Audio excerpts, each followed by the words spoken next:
Hello, welcome to Through the Glass. This is our third one. We still haven't been kicked off yet. Many thanks to Lakehouse Recording Studios, John Leadersdorf, Juan O'Grady. Thank you guys. It's greatly appreciated. Let's get into it. Today I have friend, musician, all-around good person, Sarah Tomek. Send any questions you have, any complaints. Please keep communicating. Let us know what you think of the show. If you have any ideas, also let us know if you're interested. And other things. At any rate, Sarah, hi. Hello. What's up? Oh, just very far away from you. Well, it's not that. Very, very socially distant and safe. I mean, what are we? We're probably at about 15 feet. The glass is in the middle. We're through the glass, thus the name. I love it. Doesn't seem that far. I mean, this is where you'd be kind of at in an average session anyway with an engineer. That's I'm true. not an engineer, mind you, folks. Beautiful studio. Way to go, Lakehouse. Love this place. Yeah, You're it's top notch. really beautiful. Great drum room. John. This was a Candy store. John Storick of WSDG Studios. He oversaw, it's his company, WSDG. He oversaw the design of the place. Yeah. But personally oversaw it. And his first studio was Electric Lady. That's right. So he's been in the game for decades and decades. So that room should be perfect, but it is special when you get into a space like that. It feels good. That's the most important part about a studio. Now that's That's a the vibe. smaller space. Over across the hall in Studio North, it's much larger.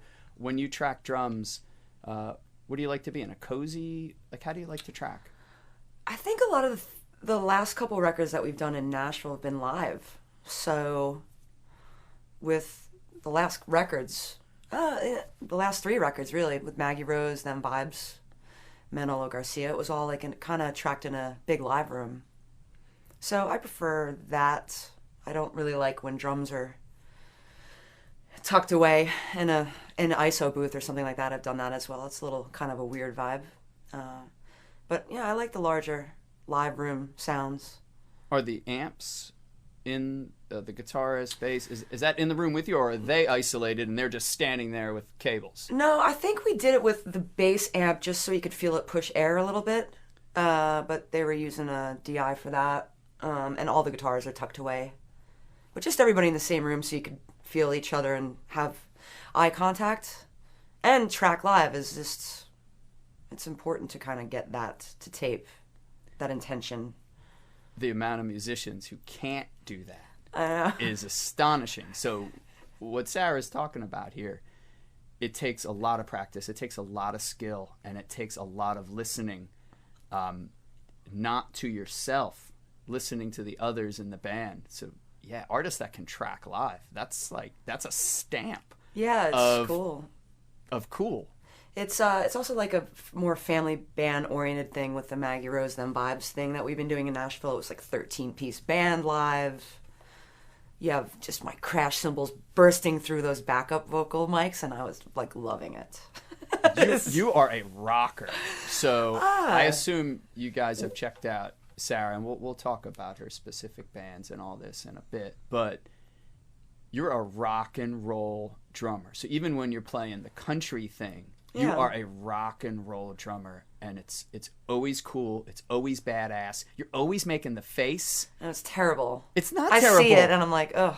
Well, it's everywhere. So anytime there's like a picture of you, it's always the face. You have a great rock and roll stank drum face. Yeah. It's perfect, but it's you too. So like some people, have a face and it doesn't necessarily match up with them. It's so you. You have the best rock face. It's like angry, crushing, a lot of stuff is coming out. It's perfect. Yeah. Well, thank you. Well, That hasn't changed. You like to hit hard. Yeah, I mean, just for what it calls for. A lot of live stuff I've done is more rock and roll stuff, but we've done different, just whatever it calls for, really. But sometimes I like to hit hard. Sometimes I get yelled at for doing that. So Sometimes. yeah, but Your father yes, taught you drums, got you into drums. When I met you, and correct me if I'm wrong on this, when I met you, whatever year that was that maybe right around when your father had passed? think that was 2007. So Then that makes good sense. yeah, that would make sense, right? Yeah, he was a drummer from Manhattan. He had a great career, mostly as a live thing. He was very dedicated to the bands that he was with. Sometimes in this industry, they say, you know, you can be loyalty can lead to longevity, or you could be loyal to a fault. And you have to kind of, as a musician and as an independent worker, a contractor, whatever they call you, a gig worker, you have to kind of be able to walk that line. But I think sometimes my dad was loyal to a fault. So he never really broke through, but he was a fantastic drummer, and he had me on a click track when I was 11. Like, wouldn't let me hit crash cymbals in the studio. He was terrifying, really. But he did make me a better musician. And he was a hell of a drummer. So I miss him dearly. But yeah, that's probably like right around the time we met. Yeah. And you were in, it was Saint, right? The band? You guys had you changed your name a couple times. Probably Republic. Oh, that's right. Probably Republic. Yeah. So how did he teach you? Because I'll sometimes stand behind my kid and do this or do this. And do they listen to you? Do they? No. No, Why exactly. would my fucking kids listen to me?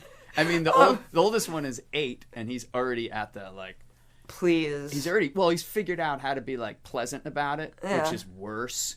Yeah, okay, Dad. And he gives you, like, the look, Ooh, like... yeah. And I'm like, fuck you. A little person.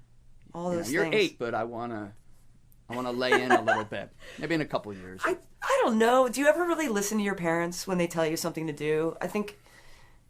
at the time... When I was afraid, yeah. I would, because my dad was tough. Yeah. Maybe I'm not tough enough. I need to have more fear. Sorry, Julie. There was our bands together. Then it was Days Awake and Republic, and we were Asbury Park bands and growing up together. And there was one time I came in. My dad had built a studio in our parents' basement, probably for him more than for me. But it was soundproofed. It had a little control room. It even had like a little 6-inch stage. We had the original Stone Pony lights, the cans from the 70s. We have those, which is kind of cool. Very cool. But I remember coming into the house and like they were already jamming downstairs, and like, you know, our guitar player was like, I came in and it was like rocking, and it wasn't you on the drums. It was my father playing with the band. He's like, get out, you know, just would like remove me from the throne. Like, this is how you do it. I'm like, okay. Mortified, angry, all those things. You never want to listen to your parents or admit that they know more than you or they have life experience. Like, that's the thing. It's like, you don't know what it's like. I was in my 20s and I was still an asshole, but you know, you learn later. So then how were you influenced then? If you were at least or I don't know what the term would be, ignoring it, but trying to. It was obviously getting through. So what was it? Just exposure, influence? In what way? I don't know. It's kind of like that thing, like the argument, like free will versus determinism.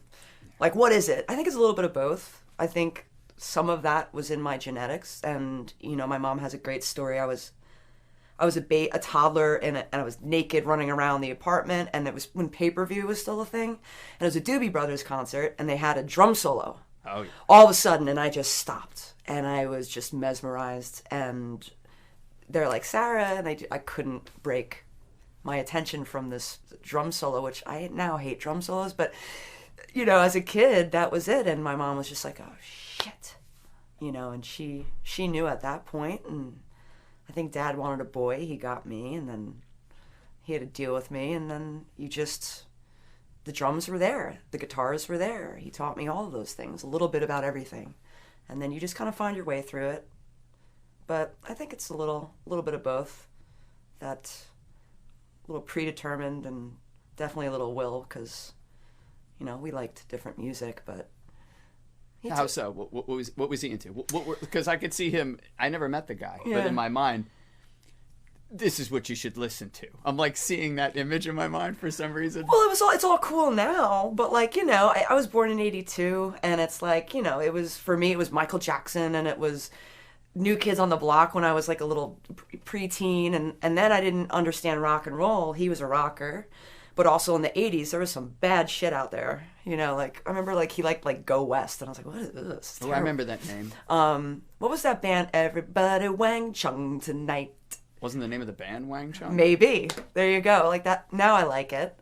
But all that stuff... that stuff's wildly popular now. Yeah. I didn't like it at the time. Which we have all those old Simmons drums and all that. Everything just comes back around again, which is ridiculous. But he was a big rocker, and I got into rock and roll in my, like, teens, and then, oh, Led Zeppelin, you were right. Oh, you know, he loved progressive stuff, like Billy Cobham, that kind of stuff. The drummer. Yeah, for sure. Like Mahavishnu Orchestra with John McLaughlin. He loved stuff like that. Oh, that stuff is great.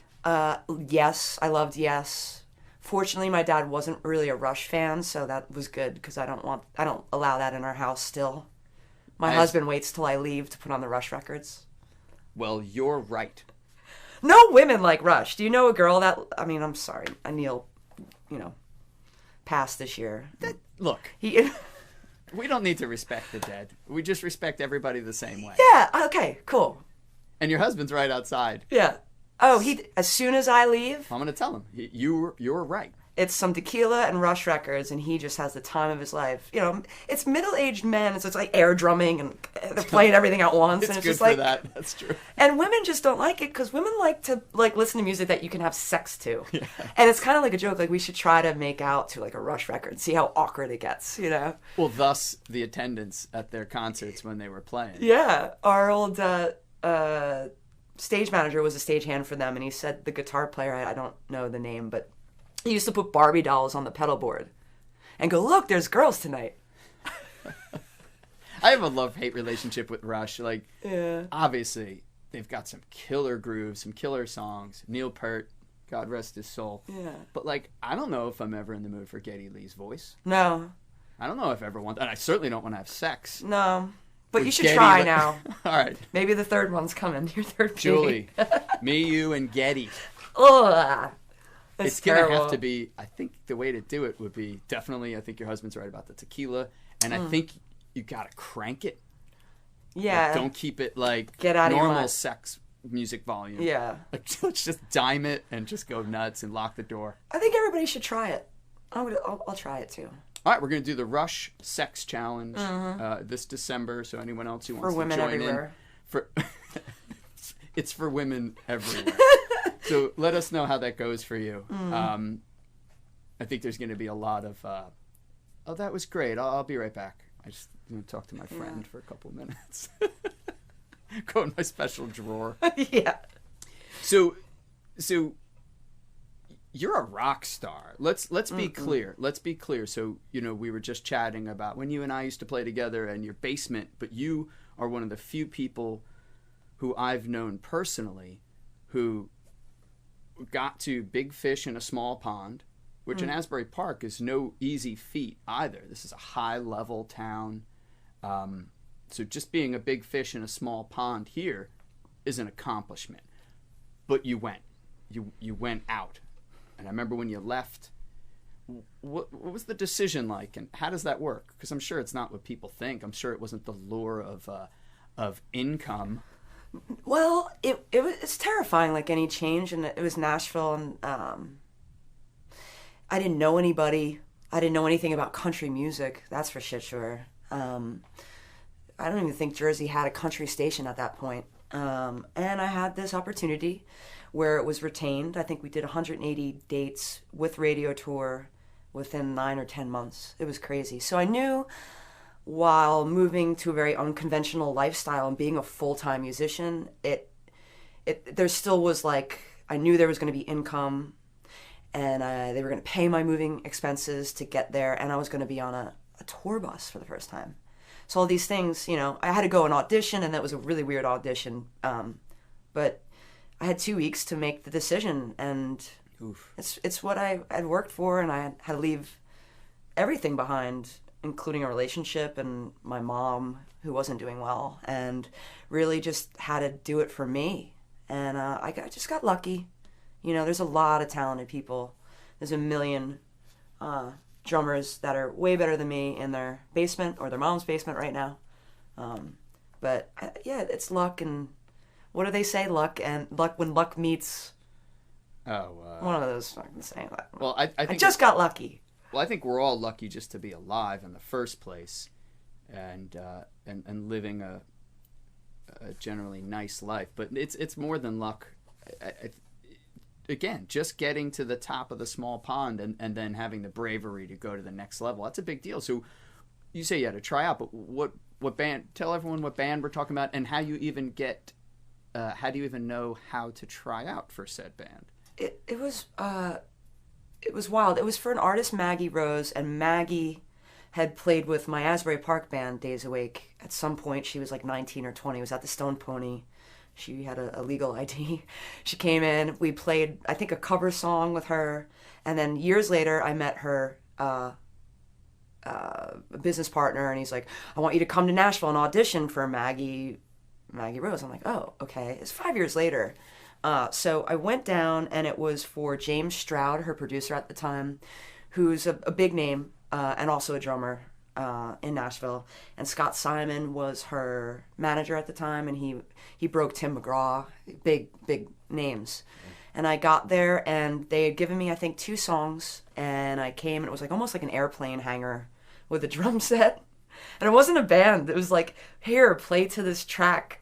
Here's a drum set, and here's a monitor speaker, and like play to the song. And what are they, just like sitting around watching? On a couch. It was like, that's ridiculous. Yeah, let's do it again. And I'm like, ah.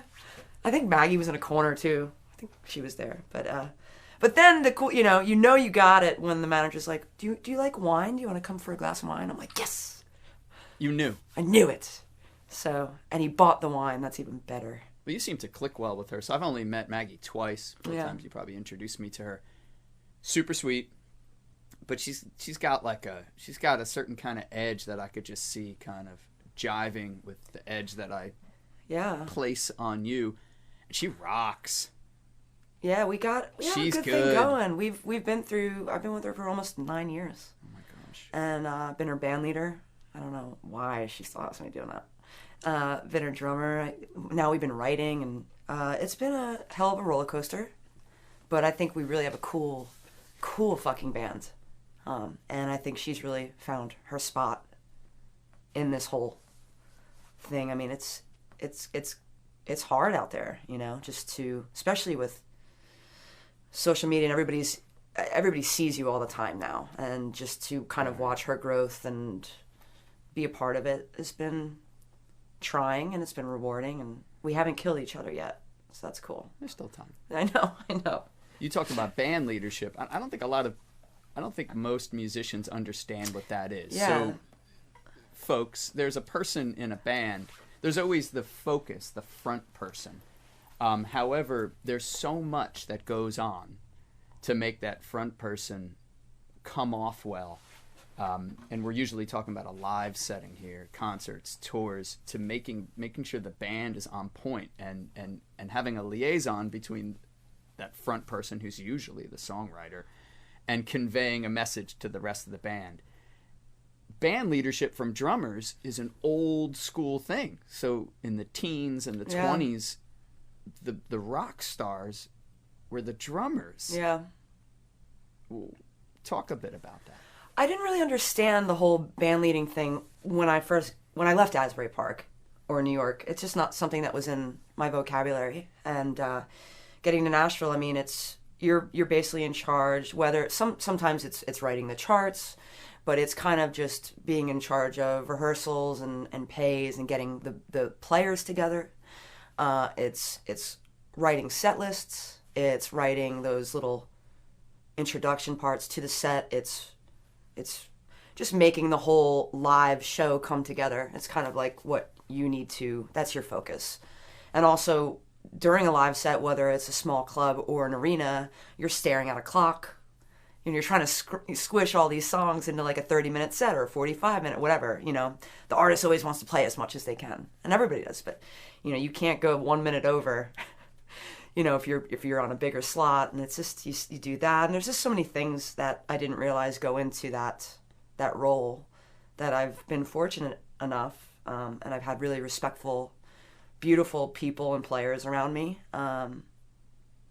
So I've been lucky.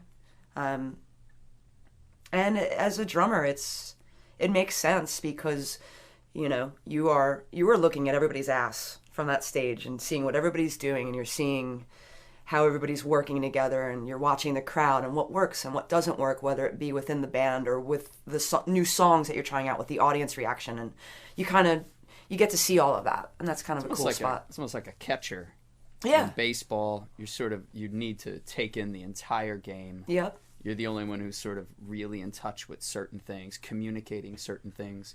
So when you're a band leader, and let's say the guitarist is having an off time, does the front person look at you first, be like, handle this next time, or to the guitarist? Like, are you the first complaint? Are you the first line of complaints? Yeah, usually, it's always going to be, or if you're on a click track, or if there's tracks, and a lot of times, like, the artist or whatever will speed it up, and you're on a click track, and there's electronic drums or whatever being flown in, and you're on here, but you kind of have to follow your band too, kind of off the cliff a little bit, but everything is always your fault. So even if the singer fucks up, they had that's your fault. Oh, it's absolutely or the bass player. Like, I remember one night, I'm gonna call Maggie out, I don't care. It was like an after show thing, and it was like Darius Rucker party or I don't know what that. And we all got up, and it was like her single, which we've played at that point probably 675 times. And the bass player and her, we were all having some cocktails, because it was like a midnight show. And the next thing you know, it's her single, and she looks at me, and she's like, the second verse gone, no idea what the lyrics were, and I'm just staring. She's just like, and the bass player, I remember the bass player stopped playing bass, was like, this bass doesn't know how to play the right note. And I'm just like, holy shit. And I, screamed at them. I'm here screaming at the artist after, like, you gotta. But everybody just stared at me like, what do we do now? And I'm just like, well, we get the hell off the stage. That's a nice call. I like that. Luckily, it was an after party. It wasn't like a sanctioned real show. It was a party atmosphere. But so now you need to add lyric sheets. Yeah, I've done that too. Well, you use your third arm, I guess, to hold up a lyric sheet. Sometimes you create a band leader, and the set list will write like a banter spot, like, hey, shout out to a sponsor, or shout out to whatever, So yeah, all that stuff is kind of included in the role. It's already a tough gig. So yeah, musicians out there, drumming it's already the toughest gig for two reasons. When you're starting out, it doesn't even matter if you're playing shows. If we're just talking like you're on someone's porch, you're carrying the most gear. A, worst part. Worst. And B, everyone else can suck a little. You are right. Well, because I've been a third string drummer here and there, so I'm the third call for a couple, or I was for a couple people, and it sucks. It's way too much pressure. They say you're only as good as your drummer, right? Or a band is only as good as your drummer. But some people make careers out of like kind of very innocent, childlike amateur drumming, like the Black Keys. That guy is not an impeccable, drummer where you'd be like, oh, you would talk about his finesse or his not ability. That's not the correct word, but chops. Yeah. But it's a thing, and just like a singer or a guitar player would have an ID, a drummer has a drum ID, and you have to kind of keep everybody in that line, whether you're Meg from the White Stripes, that very innocent, straight, or Black Keys kind of thing. It's its own thing, and that band can only be as good or identified as like a drummer is, Lower chops on those bands, but it has to be. Yeah, you're conducting it. Perfect, because there's not much else going on. Yeah. Like you could see Jack White wanks off like all the time, and it's almost like the worse it is, sometimes like, oh, that's so interesting. Jack. Sick pedal. Whoa. It's like it's a bit much sometimes with the love.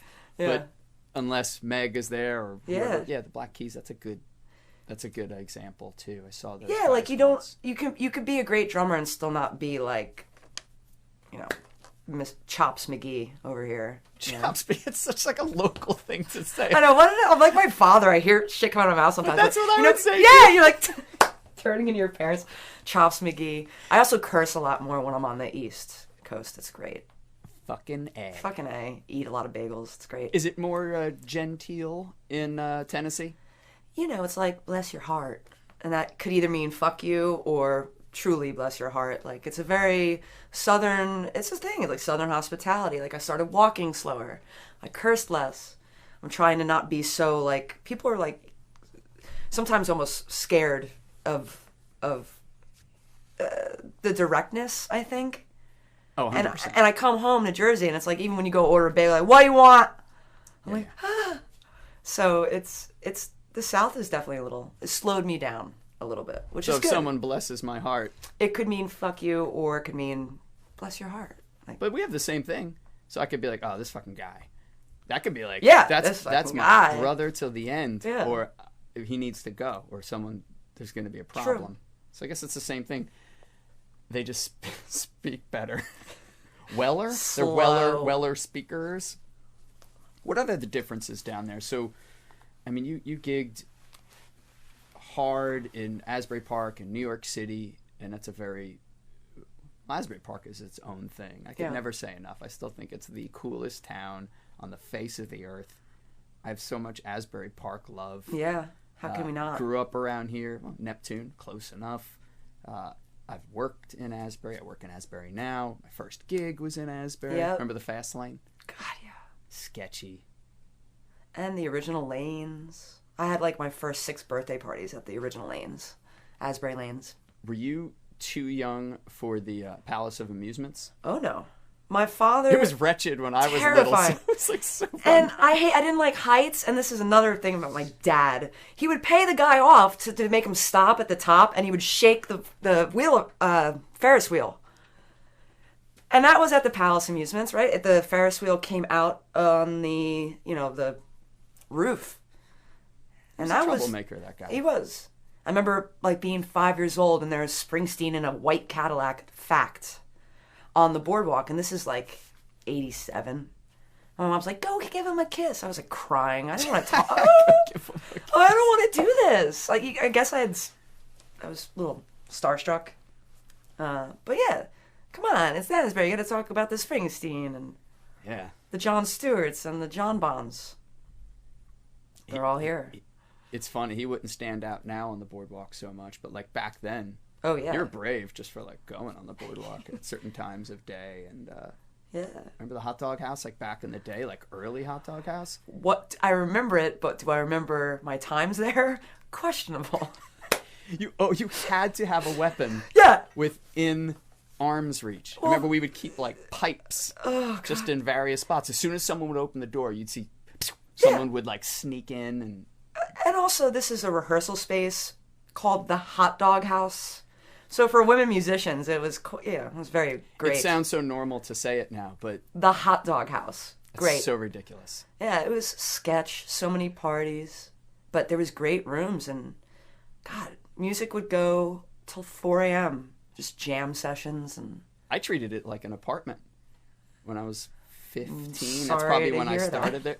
Not when you're 15 and you're like, I have a place we can go. Where you got your first venereal disease, the hot dog house. It was the rug. It wasn't even the girl. It was the rug. Oh, the couches. I can't even. But yeah, that was special. And the windows would be open and you hear just live music pouring on the Cookman Avenue. I mean, that was just, what a time to be like. It's still happening. Is it? Yeah, it's still. I was up there a couple months ago to say hi to some mutual friends. And I'm like, damn. Not much has changed. It's like just less sketchy. Yeah. Maybe it's not, because I don't spend a lot of time there. So maybe it's exactly as sketchy as it always was. You've traveled a lot at this point, so we've been. What are some interesting spots to perform? Towns, cities, or just people? So it's like there's scenes. Obviously, there's a Nashville thing. It's internationally known. Asbury Park, internationally known for its scenes. But what are some other pockets that are like interesting?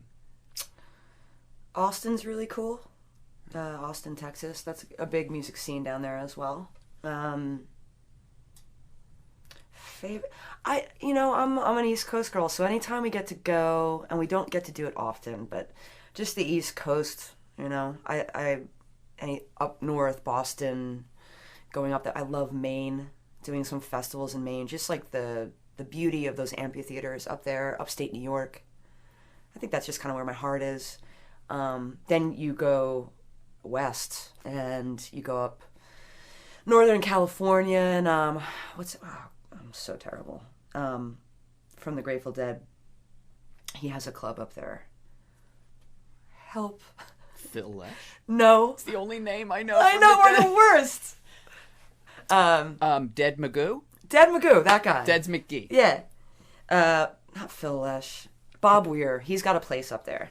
And it's a little north of San Francisco, and it's this beautiful pocket, and, it's like there's redwoods, and there's just a cool vibe, and, I love it out there, and the Gorge in Washington. Those are some really amazing spots. Northern California is gorgeous. Yeah. You have to be a billionaire, I think, to live there. But Julie and I, right before kids, it was like the last hurrah vacation. Oh, yeah. And we hit Northern California, did the wine country thing. Coley actually pointed out a few spots because he used to live out that way. Of course. So he kind of made an itinerary for us, and it was badass. Yeah. So beautiful. And speaking to that, we get to do with Maggie, sometimes, you do a lot of corporate gigs, and that's how a lot of artists make money, and they fund tours to do, you need these big money gigs to take your band out to do smaller club gigs, because that's where you need to generate an audience and a fan base that way. But she does a lot of stuff in Napa Valley, and we definitely reap the benefits. We'll talk about that, because that is Mandarin Chinese to everyone talking. So they're either like, I don't know what that means, or they're like, I would never do that. It's like selling out, which is the most ridiculous term ever. Unless you're like under 12, then you could use it. But so talk about that, because that's a whole thing. Sort of the corporate world, which pays ridiculous money. It's how people survive. As they should, by the way, because you're providing a level of cool and quality and craftsmanship and art that, they can do that in the business world. Yeah, exactly. But they love that, like the dichotomy of that, like, local musicians, how I wrote this song, here, I'll play it on your porch, give me $6,000. It puts them in touch with the regular folks. The artistry. So how does that work? Talk about that a little bit. I think as more and more people, as labels aren't as big as they were, a lot of people are independent or have independent careers, and to fund these kind of things, a lot of it now is going to be through licensing, where you get your music played on television or commercials or movies, etc. Or you, in the live sense, you do, if you don't get a sponsor by, say, like a huge whiskey company or whatnot, it's a lot of these corporate gigs, and whether it be a private gig at somebody's home, where you're doing an acoustic thing around a fireplace, with a cajon and an acoustic guitar, talking more about how the process of writing these songs, like a really stripped down, intimate performance. People love that shit. And either that, or you're playing a live show at a venue for Ford or Mazda or whatever, and you do a couple more covers in those sets to just make the people CEO happy. Needs to be able to go, yes, they need song. Leonard Skinner's Sweet Home Alabama. You just put a quarter in the guitar player's butt, and there you go, and we all know it. I'm glad it's his button. Not mine. Good. But yeah, that's how a lot of bands and artists will maintain to keep themselves on the road, because it's expensive, and you're not making money on record sales. And Spotify is shitty to artists, and you have to have millions of plays to see any kind of income. So that's how people are doing it now. It's licensing, and it's corporate gigs if you're not on a major tour. I'm glad you brought that up. It's something I've been thinking a lot about. How does an artist smartly monetize their art? And some people don't want to do that, and that's totally fine, but we're not talking to you. We're talking to the folks who are like, I want to be compensated because I'm doing this much work, or I just want to make money at it. Yeah, it's expensive. It seemed like there was a popular refrain railing against like record labels and all this, but I think since the record labels sort of have had less power, it's gotten worse for artists to be able to make money. So now anyone can record, of course, and distribute their music for nothing. But is there any way to make money through that channel, other than licensing and corporate, and touring, of course, grinding on the road? You do have, not on major labels, but you do have like the Margot Prices, which she is a real, I consider her to be a country artist. I guess she would fall more in the Americana category, but she got on Jack White's label, but it was a small label. And I guess these smaller labels, or even if you're independent, you get distribution, whether it be digital distribution, and you try to get on playlists and stuff like that. But like somebody like a Margot did it on a more smaller label and just tour and tour and tour. I think that's really the only way that you could do it, is getting your numbers up, your socials, and all that kind of. It's such a crapshoot. It's hard to navigate. I'm not necessarily on that side. It's just so difficult. And also, everybody with studios and trying to just put content out. There's a lot of content out there. At least when you had a label or you had a radio team, even if it's going to AAA radio, not like, I don't even know what the hell regular radio is anymore. Xfinity. Who listens to terrestrial? I don't know. But, it's the bargaining chip, at least when you're with a label or you're with a big booking agency. You have a bargaining chip like, you'll do this for me and I'll put you on tour with this person. And the exposure is what you need. So you need to get with these bigger artists to get the exposure, to get those numbers up, to start moving. And really, I just see it more as a live touring is where artists make their money now, and merchandising and things like that. Yeah, have interesting things to sell, folks out there. Yeah. And a quick point about terrestrial radio. I do still listen to 90.5. Me too.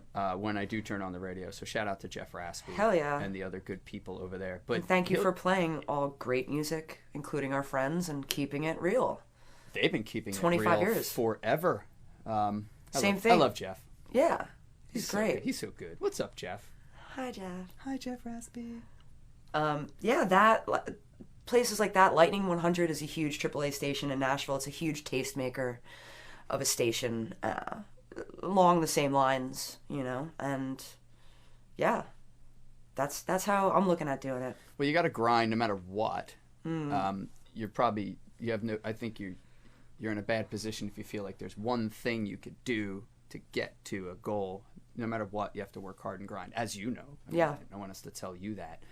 But like some of the things with the streaming platforms, one of the things that bothers me, and I kind of want to get into this conversation with you and others, is it's hard to even find the liner notes for things, right? So I have a good friend who's like, hey, I co-wrote this song.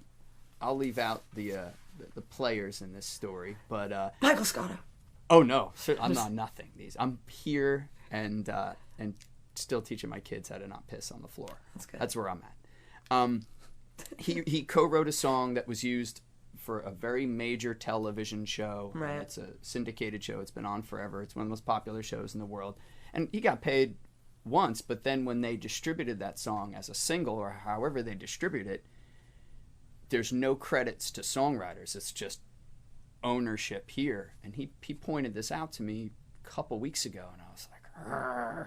And he's like, he's like a mid-level artist. So he's not paying all the bills, but he's paying some of them. He's got some good exposure. He's totally poised to go to the next level. And just having someone easily be able to find out who wrote something or who played drums on something, that could be the tipping point for him. Yeah. And a million other artists to be, oh, yeah, I really like that. Let me call them up. Let me reach out to them. Let me work with them. And they're like chopped out of it. Yeah. And I don't like that. So I want to start putting out into the universe that players and credits and all these things need to be more visible, more accessible. I know they ask for it when you enter your stuff on all these distributor sites, but something like a Spotify is only going to list. No.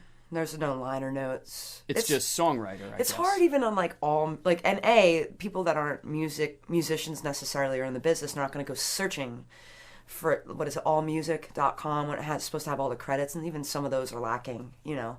You got to kind of go put your own info in. It's too much work. Yeah. And the artists already put in the work, so I think it should be findable. The average listener doesn't care, and I get that. That should be but BMI. for the people looking to, oh wow, you know, I love the drums on that. Yeah.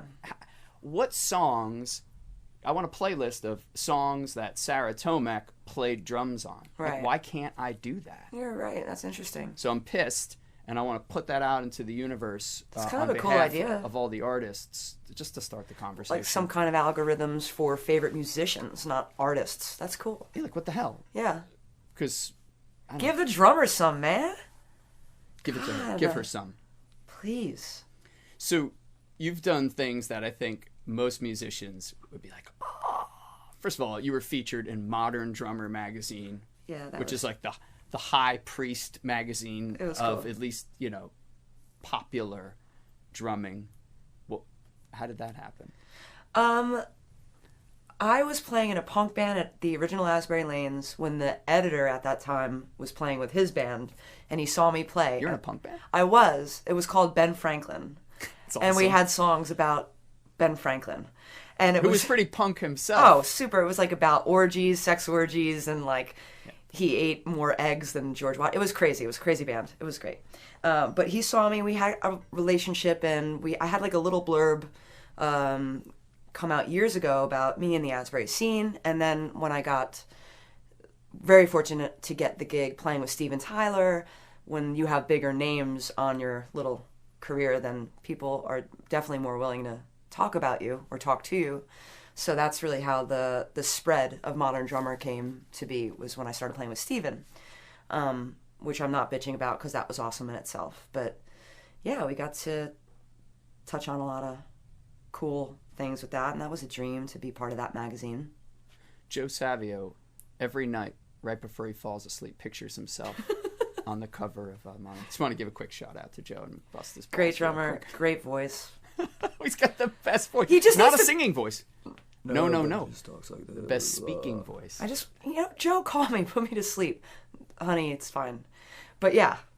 Yeah, he puts it on a little bit too. like- Like his voicemail is like, Oh, really? I'm going to call. he's like, oh, I'm gonna spread some cream cheese, but I'm also gonna put butter. Great drummer, too. Is Joe playing? Like, No, Joe. it's a damn shame. Don't ever stop. It's for you first and He's foremost. not playing. We talk. I probably talk to him more than anyone from those days. Yeah. By the way, he's working super hard. He's got a million businesses going. He's hustling like crazy. But I'm always like, you playing drums? Yeah. Or like I'll just hear something that reminds me of him. And, Yeah. and I like to make fun of some of the music that he really likes. So I'll Yeah. be like, this album sucks, but you'll like it. So that I'll share it with him. Yeah. I won't mention any of those bands, of course. But yeah, good guy. So he fantasizes about that right before bed, right before Yeah. the tear hits the pillow. He's on the cover. So you mentioned playing with Steven Tyler. For those who don't know, Aerosmith is forever will be one of the biggest, greatest, most badass rock bands ever.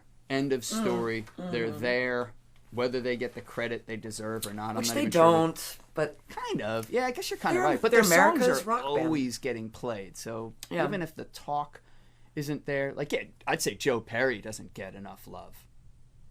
Tons of great riffs. yeah. But I remember years and years ago, to go back to your dad, didn't they open for Aerosmith? Am I remembering this story right? Yeah, it was It's a million years ago when you told it to me.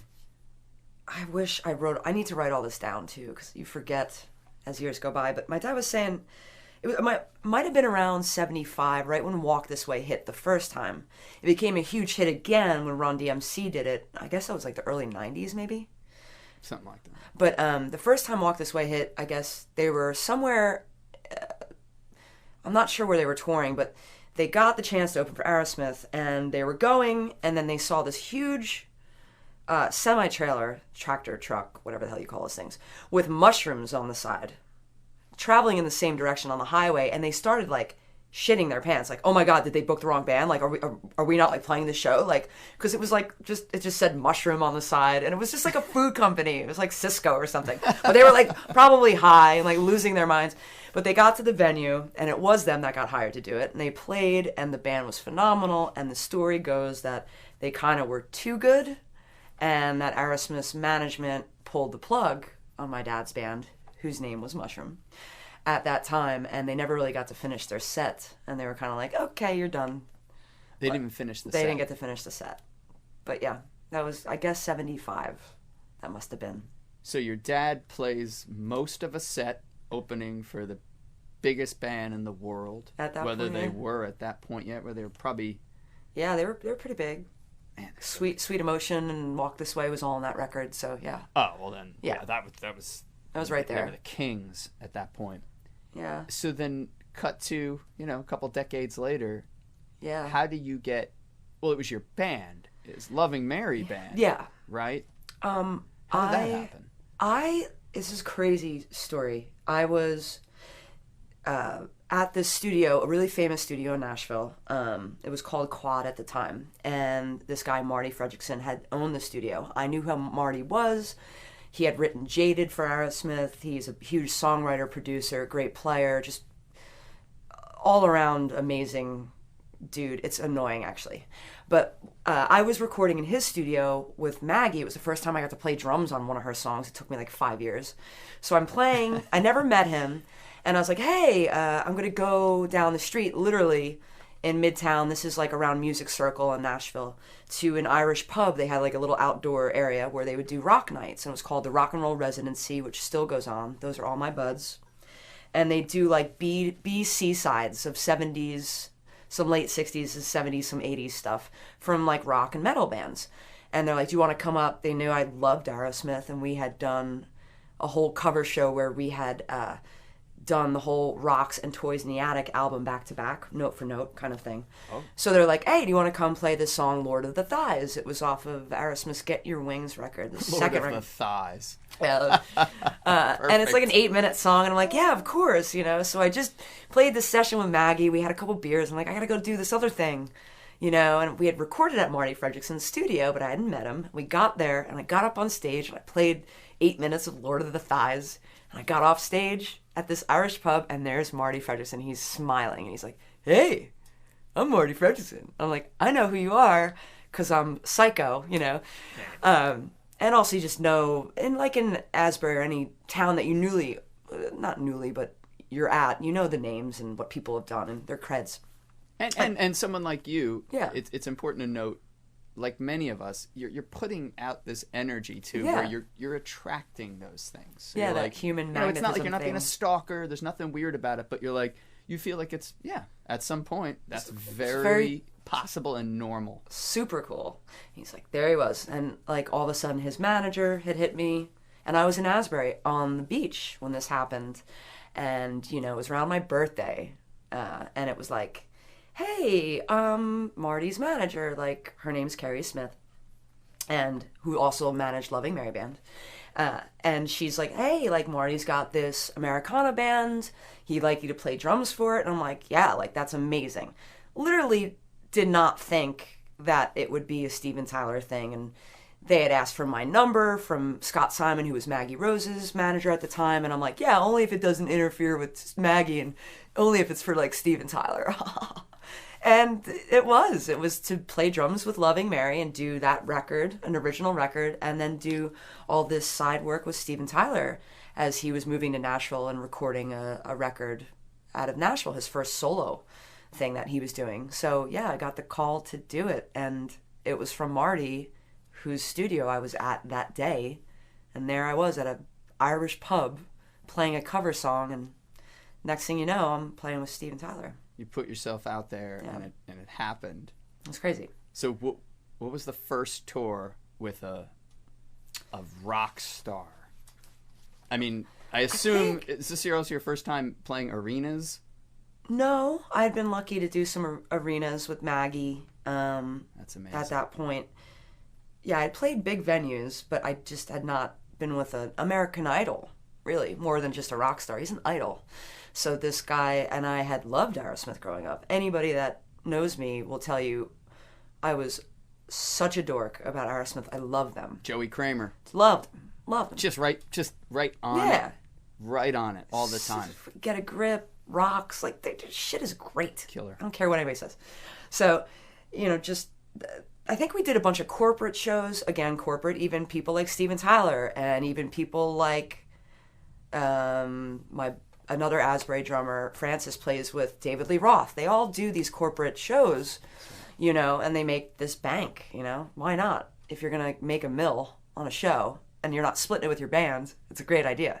Of course. So we did corporates in the beginning, and then we did an American tour, split in 2 legs, and then we did Japan, and then we did an amazing European tour, but just I had incredible experiences with that man, and I can't speak highly enough about those experiences. I feel like we had Steven at some of the best years of his life, so really fortunate.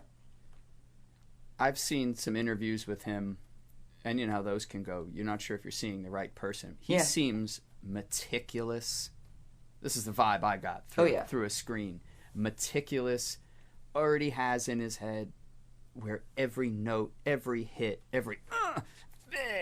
everything should be. Like it's fully formed here, and then communicating it. Is that correct? And how's it like working with someone like that Terrifying. who's also like fucking a big deal? Yeah.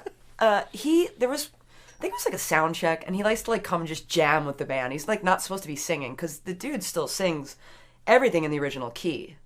So he doesn't move a key of a song because he believes that's where the song is nurtured. That's where the song was written. That was the intention. I will not move the key. So if I can't sing it, we're not going to do it.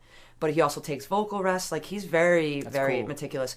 But we were doing something, and he had a harmonica, and he just like blew it, and he goes, "That's sharp," and he just threw it off the stage.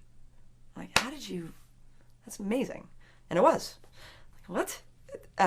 The other times when we'll be playing live, and we have a great, because he's a drummer as well, so his eyes are on everybody. He knows what's going on. He turns around, he's like, blah, blah, blah, blah, blah. I'm like, what the fuck are you talking about? Like he's trying to get me to play a fill live, and I'm like, he's like, blah, blah, blah. And I'm like, I can't hear you. And all of his scarves are going in different directions. And he's sometimes he's laughing, and sometimes he's like. That's the worst face. And I'm like, when you're drumming and someone gives you that face. And I just try to mimic whatever, and sometimes he's like, yeah, and he turns back around, and like, I guess I did it. I don't know, but yeah, he's a monster beast musician, and he still loves creating, and he just loves playing music, and he's a fucking kid. I got that from all those interviews. That no matter he of course he's showing up at sound check to jam a little. Because you can't get enough. Like, we literally played an old Fleetwood Mac, I think it was Fleetwood Mac, or it might have been a Peter Green tune, called Rattlesnake Shake. We, were sitting there for, 30 minutes at soundcheck because he just wanted to sit in the groove. And he starts dancing and just shaking the gourd. And it's 30 minutes later, sitting in that groove, he's, he did when he was in his teens, It was quite a trip. I love that guy. When was the last time you talked to him? It was on a Them Vibes. We were in their little bus coming back. We had all been intoxicated, and I butt dialed him by accident. So now I'm in the bus with all my friends, and he calls me back. And I'm like, no one's gonna believe. No, and I literally I'm like, no, and they're like, pick it up. And everybody's like a little trashy, and I'm like, beep, hello. And it's right when, I don't know, maybe a year ago.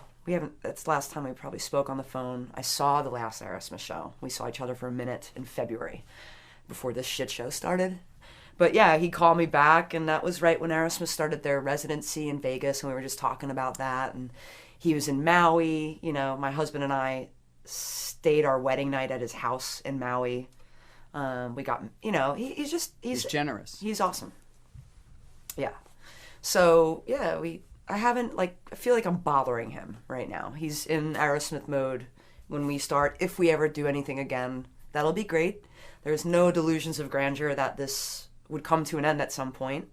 Aerosmith is his legacy, and he's got to finish that out, So, but yeah, I definitely butt dialed him a little intoxicated, and he called me back, and we had a full-on conversation, and everybody was like, yeah, it's Steven, yeah.